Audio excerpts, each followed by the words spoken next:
Suresh Bhardwaj, lecturer political science, government girls senior secondary school Gagadwas, district Bhiwani. आप सभी का हार्दिक स्वागत करता हूं।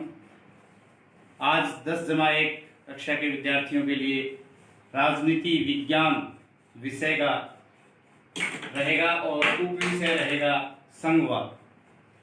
प्यारे विद्यार्थियों,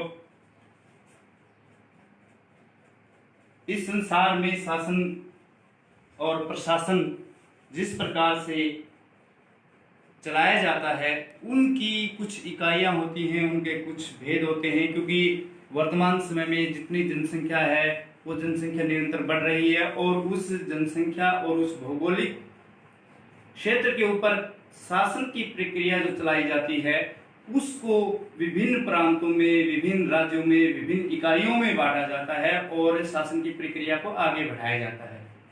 तो आज हम जो ये संघवाद शब्द है इसके बारे में डिटेल में जानेंगे कि संघवाद है क्या। मैंने अभी भी जिक्र किया कि शासन और प्रशासन को सुचारू रूप से चलाने के लिए राज्य को या राष्ट्र को विभिन्न इकाइयों, विभिन्न प्रांतों में विभक्त किया जाता है ताकि शासन की जो व्यवस्था है वो अच्छे ढंग से चलायमान की जा सके। तो यहाँ इस बिंदु के ऊपर कि राज्य और प्रांत जो शब्द आया है पूरे राष्ट्र के अंदर, राष्ट्र के जो उसका भाग होता है, उस प्रक्रिया को हम दो भागों में, यानी कि उस सरकार को हम दो भागों में, दो भेदों में बांटते हैं, एकात्मक और संघात्मक। सबसे पहले मैं आपको समझाऊंगा कि एकात्मक शासन प्रक्रिया किस प्रकार की होती है। एकात्मक यानी कि जो शासन प्रक्रिया पूरे देश के अंदर पूरे प्रकार से एक ही जो शासन का जो केंद्र बिंदु है उसके अंतर्गत चलाई जाती है। और इसमें जो विशेषता होती है वो ये है कि इसमें जो शासन की जो शक्तियों का जो बंटवारा है वो इस प्रकार से किसी दूसरी इकाई में नहीं किया गया है। और संघात्मक में पूरे राष्ट्र को विभिन्न प्रांतों की विभिन्न इकाइयों में बांट करके उनके अंदर शक्तियों का बंटवारा किया जाता है ताकि केंद्र और राज्य के जो प्रांत के जो संबंध हैं वो अच्छे ढंग से बने रहें और जनता के हितों के कार्यों में किसी प्रकार की बाधा न आए। मैं यहाँ एक सारांश के रूप में ये बताना चाहूंगा कि संघवाद वो शासन प्रणाली है जो कि केंद्र और उसके अधीन राज्यों के अंतर्गत विभक्त शक्तियों का जो बंटवारा किया करके शासन प्रणाली आरंभ की जाती है। तो हमने इसी के आधार पर ये देख लिया कि एकात्मक में केवल केंद्र सरकार का ही बोलबाला रहता है और वो ही पूरे राज्यों को, जो उसके अधीन जितनी भी इकाइयां हैं, उन सभी इकाइयों को उस केंद्र के शासन के अनुसार कार्य करना होता है। और संघात्मक में शक्तियों के बीच बंटवारा किया जाता है जिसके अंदर केंद्र सरकार अपने जो अधिकार विषयों पर काम करती है और जो प्रांतीय सरकारें होती हैं वो अपने अधिकार क्षेत्र में स्वतंत्र रूप से कार्य करती हैं। संघवाद को समझने के लिए सबसे पहले हम इस संघवाद की विशेषताएं या लक्षण क्या हैं कि हम किस प्रकार की शासन प्रणाली को संघवाद का नाम देंगे, यानी वो कैरेक्टरिस्टिक्स आपको पता होनी चाहिए जिनके आधार पर हम ये कह सकते हैं कि इस देश में संघात्मक शासन प्रणाली है और इस देश में एकात्मक शासन प्रणाली है।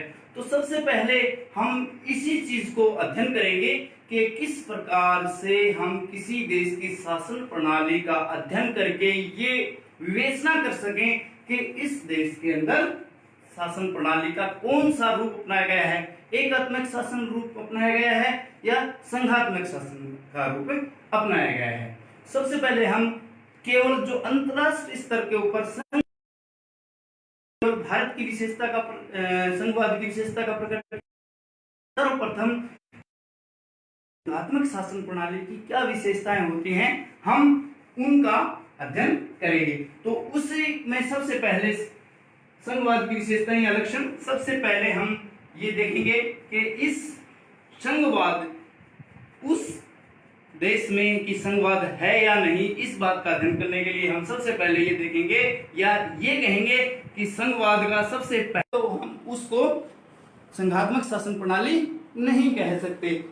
सबसे पहली विशेषता दोहरी शासन व्यवस्था। दोहरी शासन व्यवस्था का मैं दोबारा से एक बार रिपीट कर देता हूं कि दोहरी शासन व्यवस्था वो ये है कि उसके अंदर लिखित संविधान होना बहुत जरूरी है। यदि कि लिखित संविधान नहीं होगा तो निसंदेह रूप से हम कह सकते हैं कि वहां पर संघात्मक शासन प्रणाली नहीं हो सकती, क्योंकि यदि लिखित संविधान नहीं होगा तो केंद्र और राज्यों के जो संबंध हैं उनका वर्गीकरण नहीं किया जा सकेगा, उनका क्लैरिफिकेशन नहीं हो सकेगा, उनके बीच शक्तियों का बंटवारा नहीं होगा, उनकी लिमिटेशंस पता नहीं होगी और उनमें प्रतिदिन किसी न किसी प्रकार से विवाद है ना होते रहेंगे।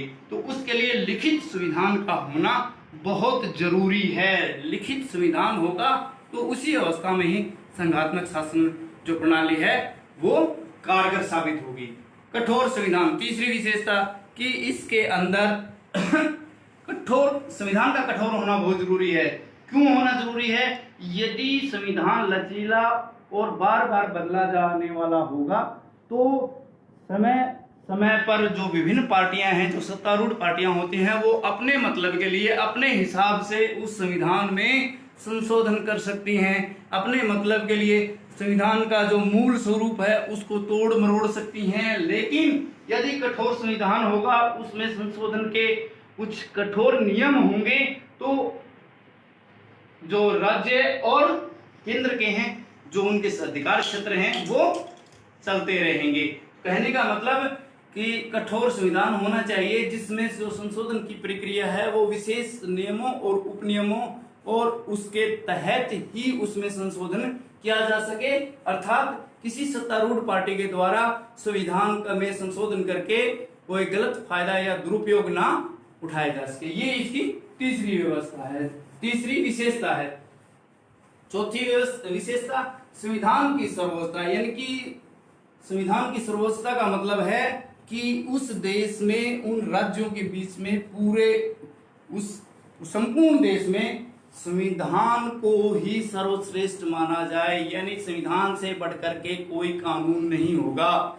जब भी कोई चीज किसी प्रकार का शासन प्रशासन जनहित के जो भी कार्य होंगे, चाहे विधायिका में है चाहे कार्यपालिका में है, वो सारे के सारे संविधान की सर्वोच्चता को साबित करेंगे। यानी कि उनकी संविधान की सर्वोच्चता को हमेशा मद्देनजर रखा जाएगा। संविधान से बढ़कर के कोई भी व्यक्ति, कोई भी संस्था संघात्मक शासन प्रणाली में नहीं हो सकती।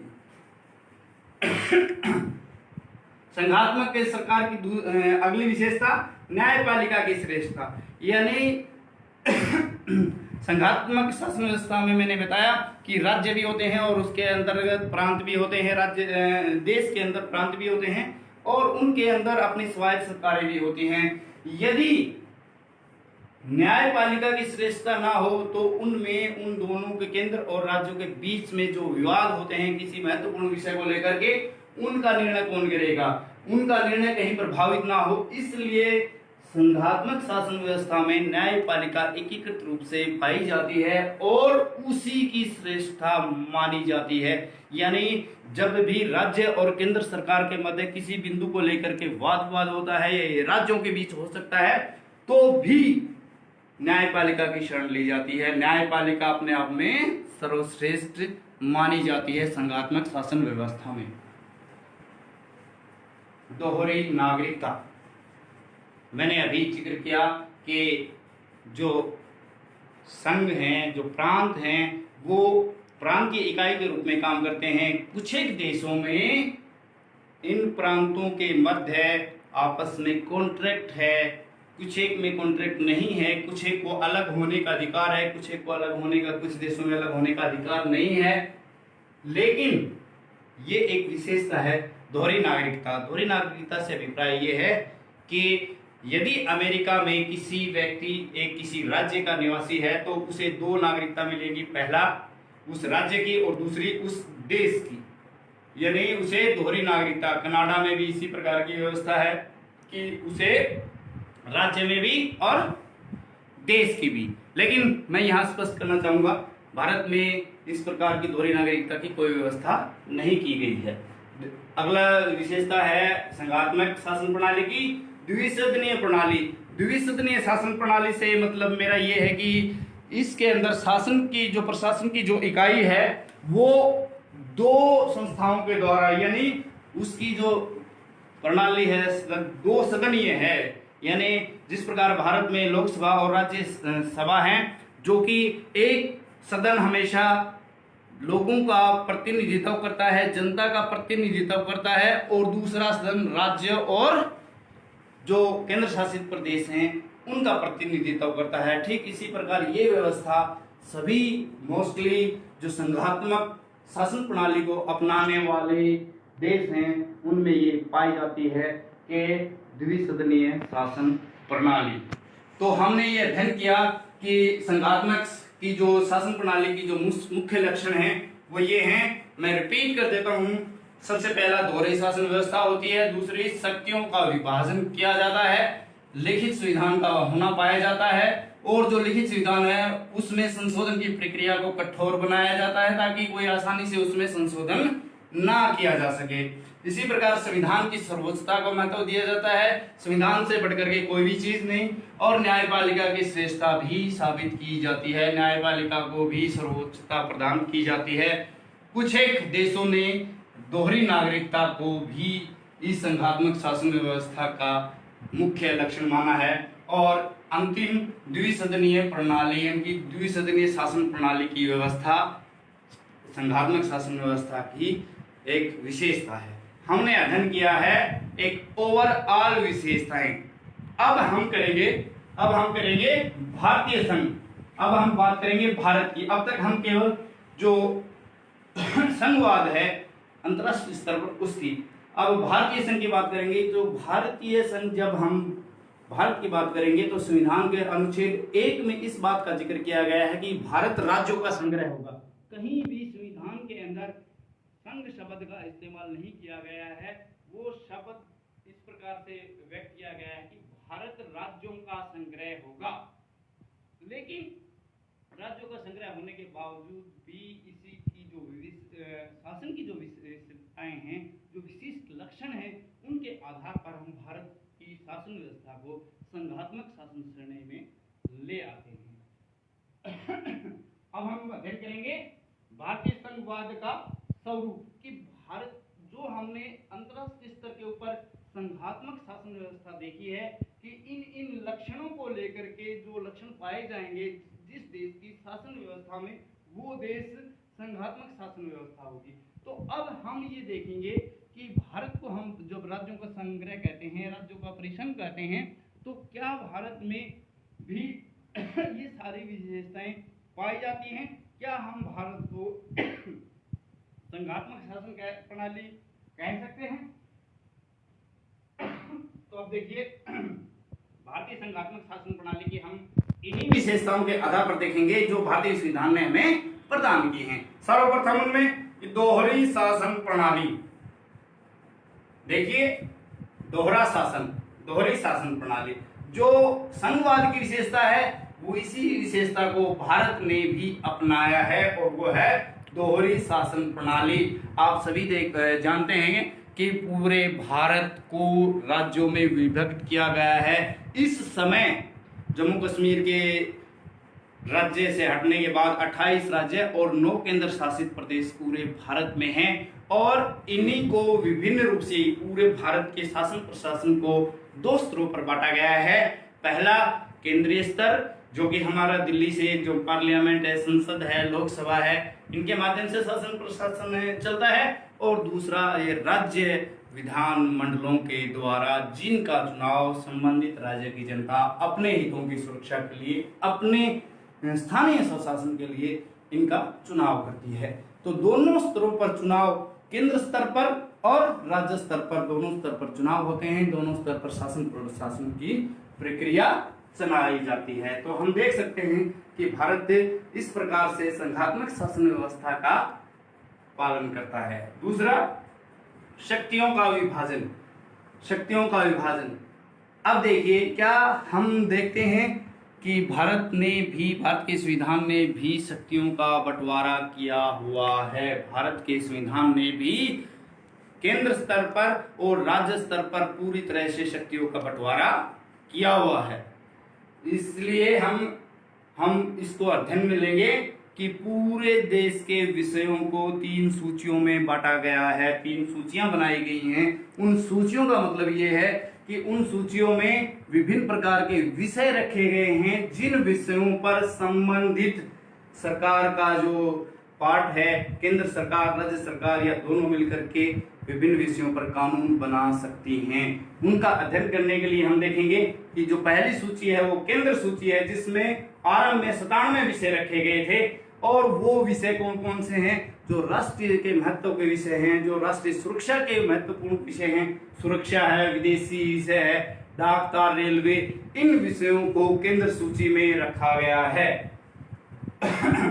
दूसरी सूची है राज्य सूची, जिसके ऊपर कानून बनाने का अधिकार राज्यों को दिया गया है, जिसमें आरंभ में 66 विषय रखे गए थे और वो विषय थे कृषि, स्थानीय शासन और पुलिस। लेकिन 2016 में 101वें संविधान संशोधन के तहत इनकी संख्या 59 कर दी गई है।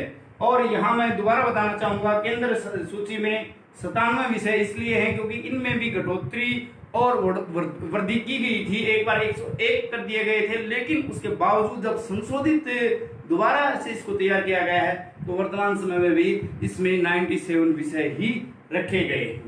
तीसरी सूची है समवर्ती सूची, दोनों राज्य और केंद्र सरकार दोनों मिलकर के इनके जो विषय हैं इनके ऊपर कानून बना सकती है। और उसमें आरंभ में 47 यानी कि 47 विषय रखे गए थे, जिनका विषय था व्यापार, खनिज, विवाह व तलाक, बिजली कारखाने और दंड विधान। लेकिन अब इसमें भी उसी संविधान संशोधन अधिनियम में 2016 में जो किया गया 101वां, उसमें अब इसमें भी 52 विषय रख दिए गए हैं। कुल मिलाकर हम कह सकते हैं कि जो शक्तियों का विभाजन है वो 3 सूचियों के अंतर्गत विभाजित किया गया है, केंद्र सूची, राज्य सूची, समवर्ती सूची। केंद्र सूची में केवल केंद्र सरकार कानून बना सकती है, राज्य सूची में राज्य सरकार को अधिकार प्राप्त है कानून बनाने के, और समवर्ती सूची में केंद्र सरकार भी बना सकती है, राज्य सरकार भी बना सकती है। लेकिन यदि दोनों सरकारें यदि एक ही विषय पर कानून बनाती हैं तो उसमें केंद्र सरकार द्वारा बनाया गया जो कानून है वही लागू होगा, राज्य सरकार द्वारा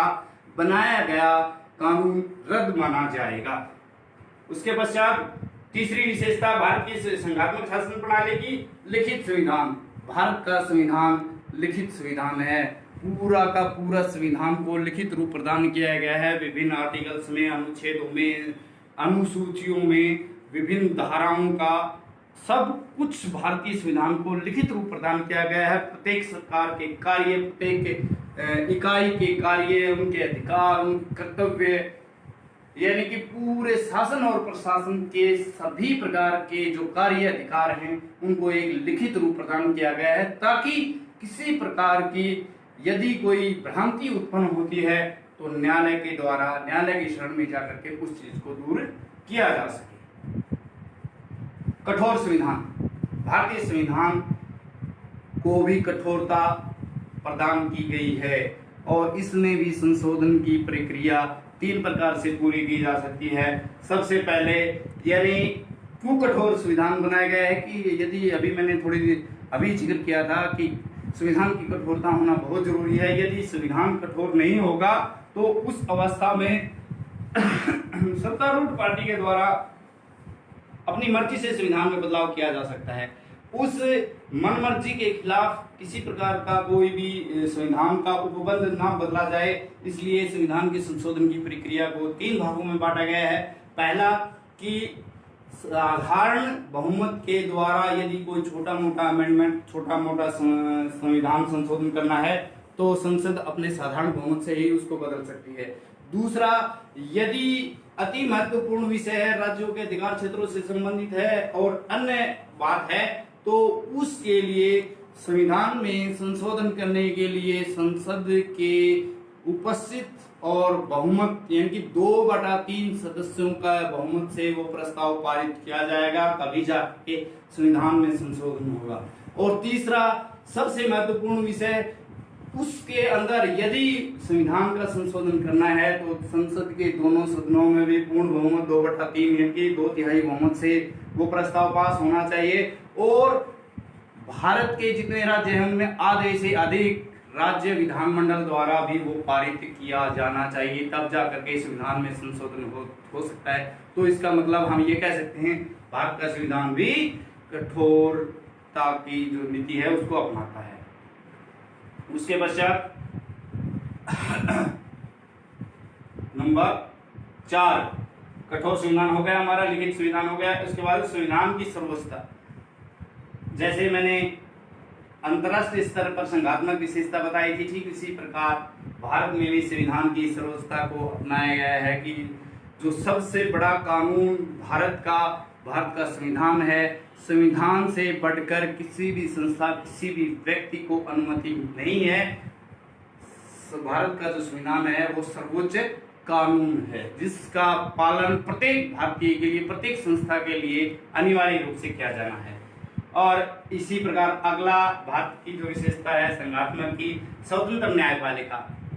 इसी प्रकार न्यायपालिका की सर्वश्रेष्ठता अंतरराष्ट्रीय स्तर पर चाहिए, ठीक इसी प्रकार की स्वतंत्र न्यायपालिका की व्यवस्था भारत ने अपने संघात्मक शासन प्रणाली में की है। पूरी एकीकृत रूप से न्यायिक व्यवस्था की स्थापना की गई है और इस प्रकार से की गई है कि इसकी जो भर्ती प्रक्रिया होती है, जजों की नियुक्ति होती है, उसको जो स्थानीय सरकार हैं उनके अधिकार क्षेत्र से बाहर रखा गया है। यानी कि इनकी नियुक्ति केंद्र सरकार के द्वारा, राष्ट्रपति के द्वारा, प्रधानमंत्री की सलाह से राष्ट्रपति के द्वारा नियुक्त की जाती है। जितने भी जो हमारे न्यायिक अधिकारी होते हैं, न्यायाधीश होते हैं, वो एक निश्चित समय तक अपने पद पर बने रहते हैं। उनको उस समय से पहले एक बहुत बड़ी प्रक्रिया, महाभियोग प्रक्रिया के द्वारा ही हटाया जा सकता है, उससे पहले इनको नहीं हटाया जा सकता। तो ये जो व्यवस्था है स्वतंत्र न्यायपालिका और सरकारी नियंत्रण से मुक्त है, किसी प्रकार का इनके ऊपर सरकार का कोई नियंत्रण नहीं होता, स्वतंत्र रूप से कार्य करती हैं भारत में।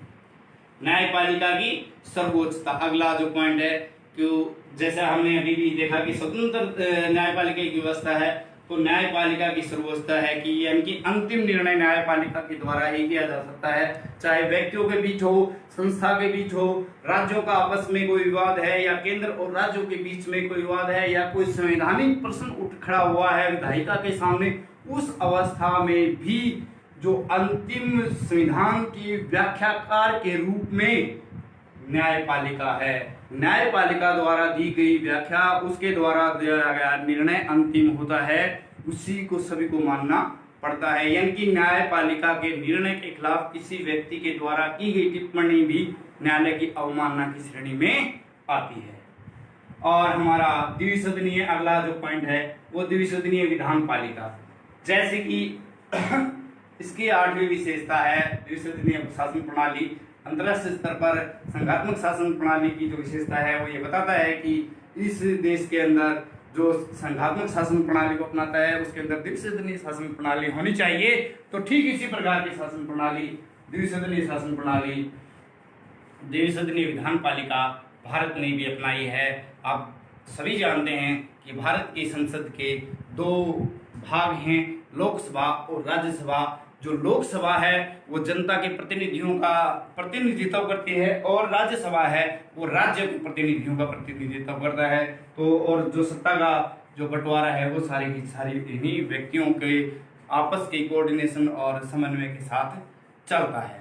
तो आज हमने जो अध्ययन किया है वो ये किया है कि संवाद क्या है, सरकार के 2 भेद, एकात्मक शासन व्यवस्था और संघात्मक शासन व्यवस्था। मैं थोड़ा सा रिपीट करूंगा। एकात्मक में केंद्र सरकार जो भी निर्णय करेगी, जो भी आदेश देगी वो राज्यों को मान्य होगा। राज्यों की अपनी स्वतंत्रता किसी प्रकार की नहीं होती, पूरा शासन के अंदर एक तारतम्यता होती है। केंद्र सरकार के द्वारा दिया गया आदेश, दिए गए कानून वो राज्यों के द्वारा एज इट इज माने जाते हैं। लेकिन संघात्मक में शक्तियों के बंटवारे के आधार पर केंद्र सरकार अपने निर्धारित क्षेत्र में अपना कार्य करती है और राज्य सरकारें अपना काम करती हैं। हालांकि गाइडलाइन, दिशा निर्देश केंद्र द्वारा दिए जाते हैं, लेकिन स्थानीय शासन की जो प्रक्रिया होती है वो राज्यों के द्वारा स्वतंत्र रूप से अपने रूप से की जाती है, तो वो होता है संघात्मक शासन प्रणाली। और ये हमने इन सब की विशेषताएं अंतरराष्ट्रीय स्तर पर किसी राज्य या किसी देश को संघात्मक शासन प्रणाली का शासित देश कैसे कहेंगे, उनके लिए विशेषता होंगी। और फिर हमने ये जाना कि भारतीय संघ को हम संघात्मक शासन व्यवस्था का शासित देश क्यों कहते हैं, तो हमारे देश में उन्हीं विशेषताओं को अपनाया है और उनको लागू किया है। तो उस आधार पर हम कह सकते हैं कि भारत का जो शासन का जो स्वरूप है वो पूरी तरह से संघात्मक शासन व्यवस्था को उन्होंने अपनाया है। आज हमने इस भाग में इतना ही जानना है और उसके पश्चात जो भाग 2 आएगा उसके अंदर हम ये जानेंगे कि राज्य और केंद्र के बीच किस प्रकार संबंध पाए जाते हैं और उनकी जो शासन की प्रणाली है वो किस प्रकार कार्य करती है। तो अगला पार्ट हम कर लेंगे। धन्यवाद। जय हिंद, जय भारत।